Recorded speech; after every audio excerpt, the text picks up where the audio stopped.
দিনাজপুরের হাকিমপুরে গরিব দুস্থদের সরকারি সুবিধার কার্ড করে দেওয়ার বিনিময়ে রাজহাঁস ঘুষ নেওয়ার অভিযোগ উঠেছে খট্রা মাধবপাড়া ইউনিয়নের এক সদস্যের বিরুদ্ধে। চাঞ্চল্য সৃষ্টিকারী এ ঘটনায় ক্ষুব্ধ এলাকাবাসী। তবে অভিযোগ অস্বীকার করে একে ষড়যন্ত্র বলছেন ইউপি সদস্য আবুল কাশেম। দিনাজপুরের হিলি থেকে আব্দুল আজিজের পাঠানো তথ্যচিত্রে আরও জানাচ্ছেন আব্দুল হামিদ।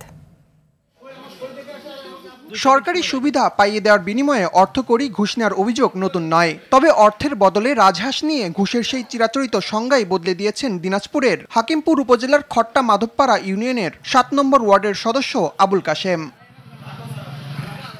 স্থানীয়দের অভিযোগ, বিনামূল্যে চালসহ প্রতিবন্ধী, বয়স্ক ও বিধবা ভাতার কার্ড দেওয়ার বিনিময়ে ঘুষ হিসেবে অর্থ ছাড়াও পছন্দের রাজহাঁস নেন তিনি। আমরা তো কোথাও শুনি নাই হাঁস নেওয়ার, বাড়িতে হয়তো রাজহাঁস বিক্রি করে দিত, সেটা বলেছে আমাকে ওটাই দাও। কার্ডের জন্য কাশেম মেম্বারও ৩৫০০ টাকা দিছি। বেঁচে যাচ্ছে কেউ করে যাচ্ছে, তার উপযুক্ত আমরা বিচার চাই। অভিযোগ প্রসঙ্গে ইউপি সদস্য আবুল কাশেম মুঠোফোনে জানান, তার মানসম্মান ক্ষুণ্ণ করতেই এসব গুজব রটাচ্ছে চেয়ারম্যান।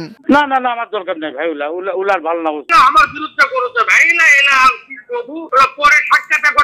তবে চেয়ারম্যান বলছেন এর আগেও ঘুষ নেওয়া প্রমাণিত হয় মুচলেকা প্রদান করেন আবুল কাশেম। বাড়ি থেকে একটা রাজহাঁস নিয়ে গেছে তার স্ত্রী। আচ্ছা যাই হোক, আরেকজন অভিযোগ করছে যে তার কাছে ৩৫০০ টাকা নেওয়া আছে। এরকম অভিযোগ আমার কাছে কম পক্ষে ১৭ থেকে ১৮টা অভিযোগ মৌখিকভাবে আছে। প্রয়োজনীয় ব্যবস্থা গ্রহণের জন্য আমি ইউনো মহোদয় বরাবর ১৯ তারিখে একটা ফরওয়ার্ডিং দিয়েছি। আলোচিত এই অভিযোগ প্রমাণিত হলে ব্যবস্থা নেওয়া হবে বলে জানান উপজেলা নির্বাহী কর্মকর্তা।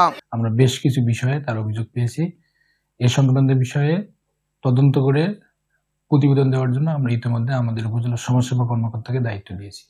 আশা করি অনতিবিলম্বে তদন্ত প্রতিবেদন পেলে যদি তিনি প্রকৃতপক্ষে দোষী হয়ে থাকেন তাহলে তার বিরুদ্ধে আইনানুগ ব্যবস্থা নেওয়ার জন্য আমরা ঊর্ধ্বতন কর্তৃপক্ষ বরাবর লিখব।